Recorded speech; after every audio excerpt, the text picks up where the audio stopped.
오늘의 주요 뉴스입니다. 의정 갈등이 장기화되면서 국립대병원에서는 일반 진료 대기 일수가 늘어나는 등 전공의 공백 여파가 나타나고 있습니다.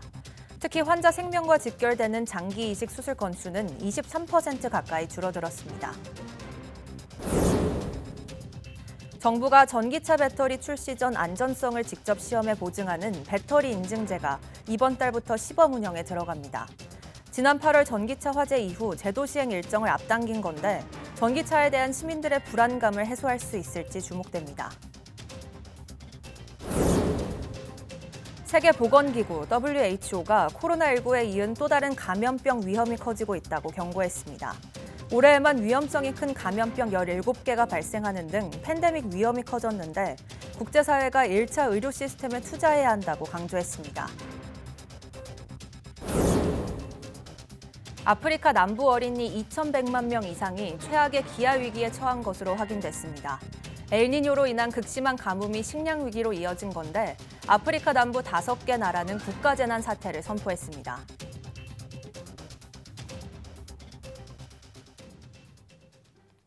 여러분 안녕하십니까? 10월 16일 사이언스 투데이입니다. 의대 증원 문제로 시작된 의정 갈등이 계속되면서 의료 현장 곳곳에서는 직접적인 여파가 나타나고 있습니다. 서울대병원은 외래 대기 기간이 2배 넘게 늘었고 전국 병원의 장기 이식 건수도 크게 감소했습니다. 김주영 기자가 보도합니다. 의대 증원에 반발하며 전공의들이 병원을 떠난 지 8개월이 넘었습니다. 턱없이 부족한 인력 상황에서 정부는 비상진료 체계를 마련하고 응급실을 중심으로 관리에 나서고 있습니다. 응급실 도착 시간도 2시간 미만이 33.3%, 1시간 미만이 18.2%로 매년 큰 차이는 없습니다. 응급실 내원 후 전문의 최초 진료 시간은 평시 24.7분에서 17.9분으로 감소했습니다. 하지만 전공의 공백에 따른 여파는 일반 진료에서부터 드러나고 있습니다. 전국 국립대병원과 분원 16곳의 평균 외래 진료 대기일 수는 올해 6월을 기준으로 23.8일이었습니다. 이는 지난 5년 동안의 평균치인 18.5일보다 29%나 늘어난 수치입니다. 특히 서울대병원 본원은 62일로 대기일 수가 가장 길었는데 이곳의 지난 5년 평균 수치와 비교하면 2배가 넘게 길어졌습니다. 또 국립대병원들의 입원 대기일수와 수술 대기일수 역시 의료 공백이 생기기 전보다 각각 늘어났습니다. 환자 생명과 직결될 수 있는 장기 이식도 크게 줄어든 것으로 집계됐습니다. 올해 2월부터 8월까지 신장, 간장, 췌장, 심장, 폐의 5대 장기 이식 건수는 835건으로 지난해 같은 기간 대비 22.8% 줄었습니다. 장기별로 보면 췌장 이식이 56.3%로 가장 많이 감소했고 심장 이식은 27.8%, 신장 이식은 23.9% 적게 진행됐습니다. 이와 함께 장기 기증에 동의한 뇌사자도 지난해 같은 기간보다 20% 가까이 적어졌는데 장기 기증을 설득할 의료 인력 부족이 영향을 미쳤다는 분석입니다. YTN 김주영입니다. 세계보건기구 WHO가 최근 코로나19에 이은 또 다른 감염병 대유행, 팬데믹 위험이 커지고 있다고 경고했습니다. WHO가 세계은행과 함께 만든 글로벌 준비태세 감시위원회는 최근 보고서에서 올해에만 위험 수위가 높은 감염병 17가지가 발생하는 등 팬데믹 위험이 커지고 있다고 지적했습니다. 보고서는 최근 르완다에서 크게 확산한 치명률 최고 88%의 급성 열성 전염병, 마르부르크병과 지난 4월 미국에서 가축을 통한 인간 감염 사례가 확인된 고병원성 조류 인플루엔자 등을 그 사례로 꼽았습니다. 이어 코로나19 다음의 팬데믹은 우리가 완벽하게 시스템을 갖출 때까지 기다리지 않을 것이라며 미래에 닥칠 도전을 견딜 수 있도록 국제사회가 1차 의료 시스템에 지금 투자해야 한다고 조언했습니다. 엘니노 현상으로 극심한 가뭄을 겪은 아프리카 남부 지역이 최악의 기아 위기에 직면했다고 유엔 세계 식량 계획 WFP가 밝혔습니다.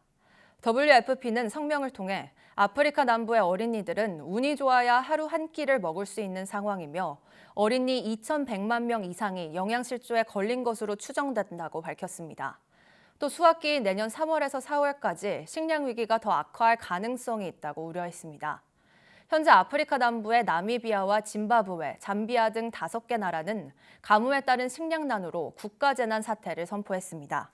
또 대형댐의 수위가 너무 낮아져 수력 발전에 의존하는 잠비아와 짐바브웨에선 대규모 정전 사태가 잇따르고 있습니다. 나미비아와 짐바브웨는 굶주린 주민에게 고기를 공급하기 위해 코끼리를 비롯한 야생동물의 사냥을 허용하기도 했습니다. 홍콩에 있는 동물원에서 원숭이 9마리가 갑자기 죽어 당국이 조사에 들어갔습니다. 존 리 홍콩 행정장관은 어제 오전 기자회견에서 원숭이 9마리가 죽은 원인을 조사하기 위해 전문가들이 부검을 진행하고 독성학 보고서도 작성할 것이라고 밝혔습니다. 또 관련 구역을 소독한 뒤 폐쇄하고 있다고 덧붙였습니다. 앞서 홍콩섬 중심부에 있는 홍콩 동식물원에서 원숭이 9마리가 무더기로 죽었습니다. 2000년대 초 홍콩에선 사양 고양이에서 유래한 것으로 추정되는 사스 바이러스가 퍼지며 사망자만 300명 가까이 발생한 적이 있습니다. 인천에 있는 호텔에서 교체 공사 중이던 승강기가 추락해 안에 있던 30대 노동자가 숨졌습니다. 이 남성은 승강기 제조사의 협력업체 직원이었는데 지난해에도 해당 제조사의 승강기를 수리하던 작업자가 추락해 숨지는 사고가 있었던 것으로 파악됐습니다. 고용노동부는 이번 사고와 관련해 중대재해처벌법 위반 사안이 있는지 조사에 나섰습니다. 배민혁 기자가 보도합니다. 산업재해 현장에 출동하는 고용노동부의 페트롤카가 호텔로 들어갑니다. 승강기 교체 작업을 하던 30대 노동자가 추락한 현장을 조사하기 위해서입니다. 좀 뭐 안전수칙 이런 거 지켜졌나 이런 거 살펴보실 방침인가요? 그런 것 다 포함해서 다 여러 가지 법 위반 사항인지 살펴볼 예정입니다. 사고는 인천에 있는 5성급 호텔에서 발생했습니다. 며칠 전부터 오래된 직원용 승강기 교체 작업이 진행 중이었는데 갑자기 승강기가 12층에서 지하 2층으로 떨어진 겁니다. 이때 승강기에 탄 채 작업하고 있던 승강기 제조사의 협력업체 직원이 병원으로 옮겨졌지만 숨졌습니다. 교체 공사라서 그냥 엘리베이터 안에 있는 걸 전부 다 뜯어내고 새로운 엘리베이터를 설치하는 거거든요. 그렇게 하면서 난이도가 굉장히 높아요. 그게 위험 난이도가. 5인 이상 사업장에서 사망사고가 난 만큼 고용노동부는 중대재해처벌법 위반 사항이 있는지 살펴보고 있습니다. 경찰도 구체적인 추락 원인과 함께 당시 2인 1조로 사망자와 함께 작업 중이던 동료를 상대로 사고 당시 상황 등을 조사하고 있습니다. 지난해에도 같은 제조사의 승강기를 수리하는 과정에서 작업자가 추락해 숨지는 사고가 있었던 것으로 확인된 가운데 경찰은 이번 사고와 관련해 승강기 제조사와 협력업체 관계자들에게 업무상 과실치사 혐의가 있는지도 들여다보고 있습니다. YTN 배민혁입니다. 중대재해가 자주 발생해 노동당국이 현장 감독에 나선 건설 현장의 절반 가까이가 감독 5개월도 안 돼 또 중대재해가 발생한 것으로 나타났습니다.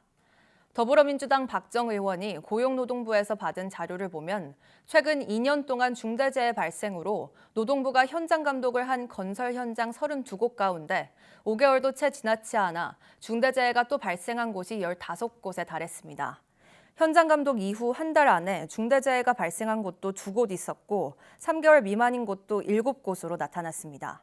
서울지방고용노동청 관할 지역에서는 2년 동안 11번의 현장 감독을 받고도 중대재해가 발생한 곳이 있는 것으로 확인됐습니다. 식품의약품안전처가 국내 출시된 비만 치료제 위고비의 온라인 불법 판매와 광고 행위에 대해 한 달 동안 집중 단속에 나설 계획입니다. 식약처는 부작용과 오남용에 대해 시판 후 안전관리를 면밀하게 추진할 것이라고 설명했습니다. 그러면서 위고비가 의사의 처방과 약사의 조제에 따라 사용해야 하는 전문 의약품이기 때문에 약국 개설자가 아닌 사람이 판매하는 것은 불법이라고 강조했습니다. 식약처는 위고비 사용에 따른 부작용과 이상 사례를 살피기 위한 신속 모니터링 대응반을 구성해 운영할 예정입니다. 지난 8월 인천 청라 전기체 화재 이후 안전대책으로 제시된 배터리 인증제가 이번 달부터 시범 운영에 들어갑니다. 정부가 직접 배터리 안전성을 시험 검증하겠다는 건데 높아진 전기차에 대한 시민들의 불안감을 잠재울 수 있을지 주목됩니다. 박기환 기자가 보도합니다. 전기차에 탑재될 배터리 팩을 시험장치 위에 올려 흔들고 높은 곳에서 떨어뜨리는가 하면 아예 불길 속에 넣어 더 큰 위험으로 번지지 않는지 시험합니다. 지난 8월 인천 청라 전기차 화재 이후 전기차에 대한 공포심이 잦아들지 않자 정부가 직접 전기차 배터리의 안전성을 시험해 보증하는 제도를 조기에 시행하기로 한 겁니다. 전기차에 대한 화재 안전에 대한 걱정이 많은 그런 상황에서 내년까지 기다릴 여유가 없었습니다. 그래서 10월부터 실험차 형태로 조기 시행하게 되었습니다. 배터리 안전성 인증제란 전기차 배터리가 출시되기 전 정부의 안전시험을 받도록 하는 사전 인증 제도를 말합니다. 제조사는 과열과 과충전, 단락 등 12개 안전성 시험을 통과해야만 시장에 배터리를 출시할 수 있고 사후에도 적합성 시험을 받아야만 합니다. 당초 내년 2월 시행될 예정이지만 소비자의 불안감을 없애고 안정적으로 제도를 정착시키기 위해 일정을 앞당겼습니다.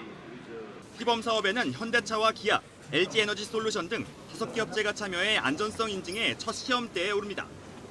현대차와 기아의 후속 전기차 모델이 가장 먼저 정부 안전성 검증을 받아 인증 전기차가 될 것으로 전망됩니다. 배터리 안전성 인증제는 내년 2월부터 시행하되 1년의 유예를 거쳐 2026년 본격 의무화될 예정입니다. 정부는 이외에도 배터리 이력제와 BMS 안전기능 강화책도 마련하기로 했는데 시장의 불안감을 얼마나 잠재울 수 있을지 주목됩니다. YTN 박규환입니다. 원자력안전위원회는 지난 5월 1일부터 정기검사를 한 경북 경주 월성 3호기 원전의 재가동을 허용했습니다. 원안위는 이번 정기검사 항목 94개 가운데 원자로 내 핵분열이 지속해서 일어나는 임계 전까지 수행해야 할 85개 항목을 검사한 결과 안전하게 이뤄질 수 있음을 확인했다고 설명했습니다. 앞서 지난 3월 19일 월성 3호기 차단기실 화재로 전원이 끊겨 발생한 원자로 자동정지 사건은 차단기 내부 부품의 접속 불량 때문으로 드러났습니다. 또 8월 7일의 예비디젤 발전기 자동기동 사건은 차단기실 화재 피해 복구를 위해 케이블을 설치하던 작업자가 고전압 차단기함에 가까이 다가가 누전이 발생하면서 외부 전원이 차단되면서 일어난 것으로 나타났습니다.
신생아를 키우는 가정에서 많이 쓰는 제품 하면 분유 제조기가 빠질 수 없습니다.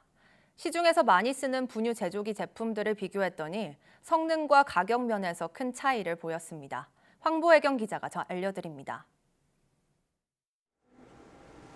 버튼만 누르면 자동으로 분유를 타줘 신생아 필수 육아용품으로 자리 잡은 분유 제조기입니다.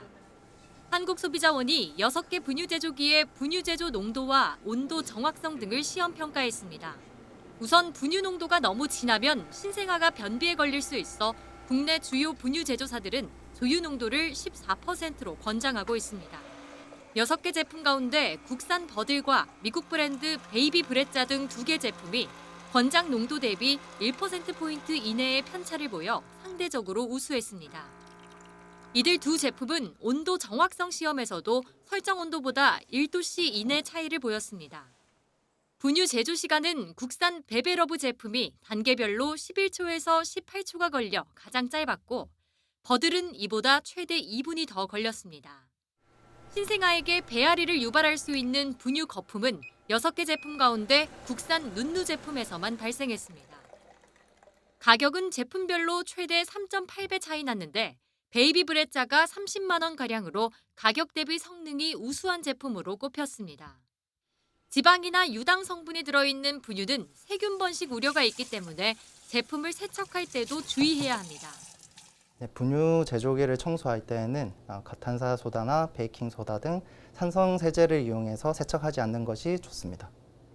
조사 대상 제품들에 대한 자세한 시험 평가 결과는 소비자24 누리집에서 확인할 수 있습니다. YTN 황보혜경입니다. 국내 결혼중개업체를 이용하는 소비자 피해가 해마다 늘고 있는 것으로 나타났습니다. 지난 2021년부터 올해 상반기까지 한국소비자원에 접수된 국내 결혼중개업 관련 피해구제 신청은 모두 1,180여 건으로 매년 증가 추세입니다. 피해 유형은 계약 해제 거부나 위약금 관련이 68%로 가장 많았는데 소비자가 중도 해지를 요구했을 때 이를 거부하거나 과도한 위약금을 청구하는 경우가 대부분이었습니다. 특히 지난해 경북 지역 피해구제 신청이 1년 전보다 45% 증가하면서 소비자원은 경북도청과 함께 20개 업체를 상대로 현장 조사를 벌였습니다. 소비자원은 그 결과 올해 상반기에는 경북 지역 소비자 상담 건수가 지난해 같은 기간과 비교해 20% 넘게 줄었다고 설명했습니다. 이어 소비자 피해 예방을 위해 계약 전 거래 조건을 꼼꼼히 보고 부당한 환급 조항이 있는지 확인하라고 당부했습니다.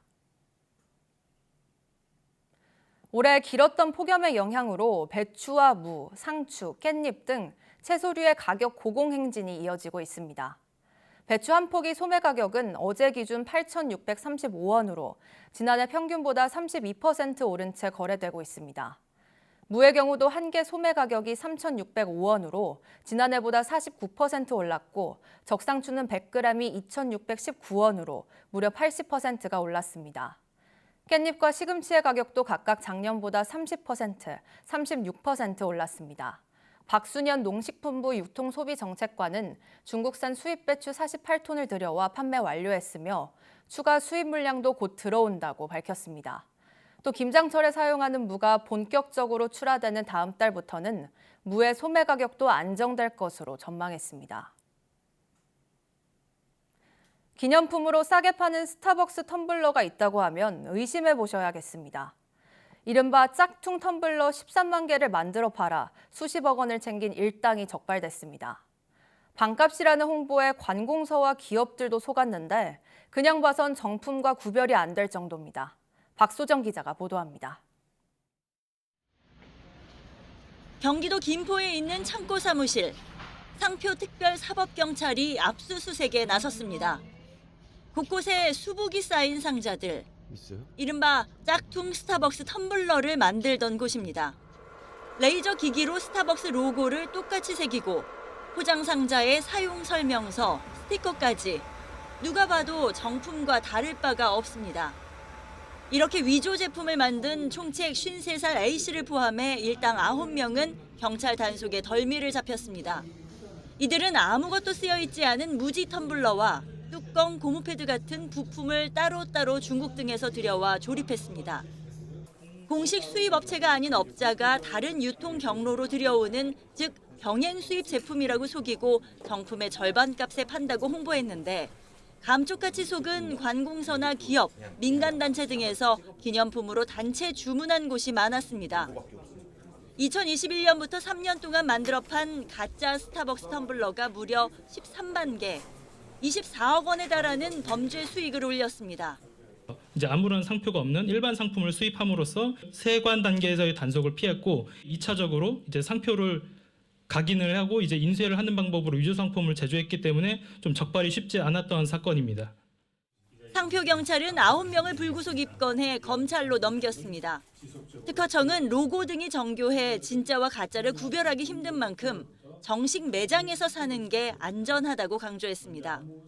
이와 함께 범법자들끼리 정보를 공유하면서 단속을 피하는 수법이 갈수록 진화하는 만큼 신종범죄 대응 역량을 강화한다는 방침입니다. YTN 박소정입니다. 대기업 갑질을 막기 위해 정부가 여러 대책을 내놨지만 중소기업 5곳 가운데 한 곳은 여전히 갑질에 시달리는 것으로 나타났습니다. 특히 고질적 문제인 대기업의 납품 단가 후려치기가 중소기업을 가장 괴롭혔습니다.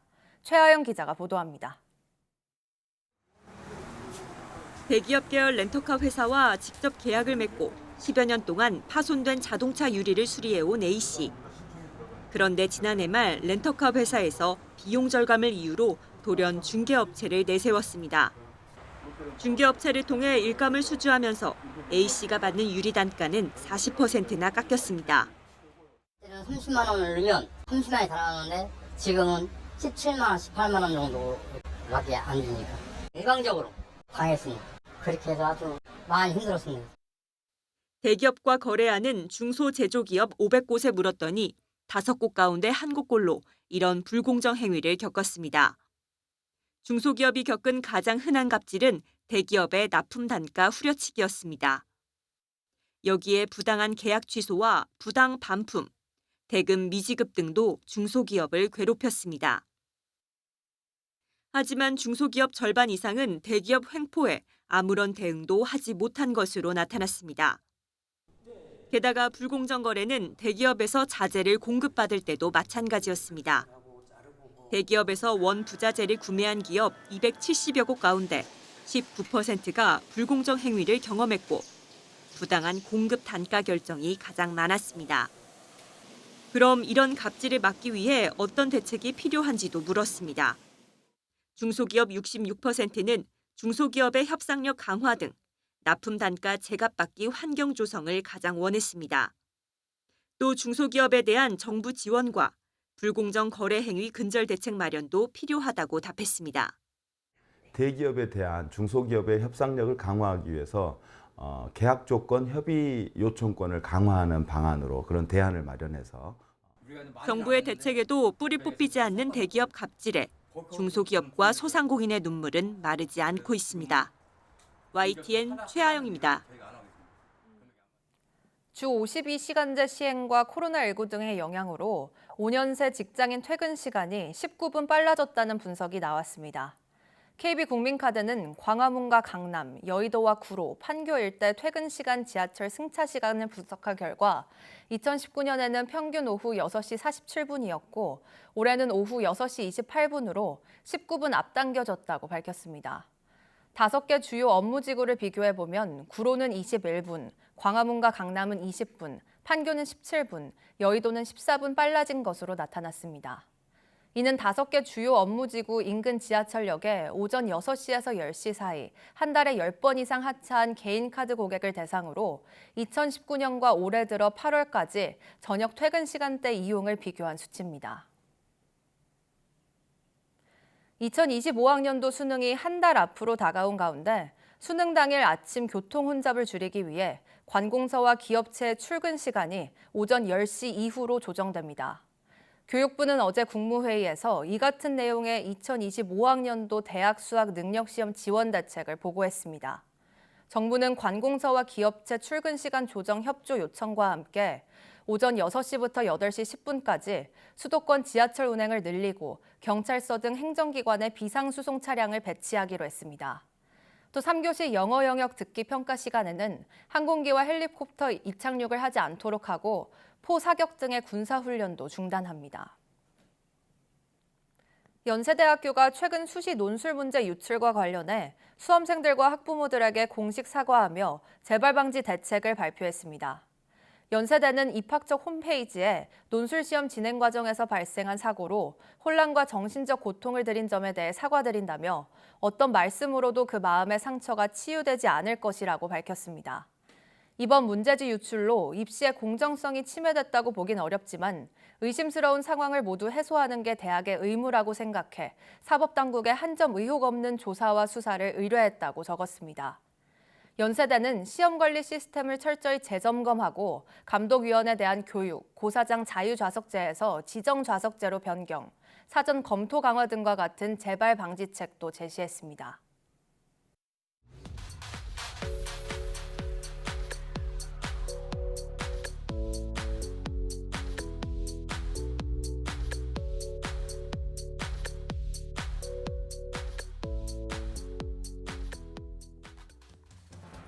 세계보건기구 WHO가 코로나19에 이어 또 다른 팬데믹 위험의 가능성을 경고했는데요.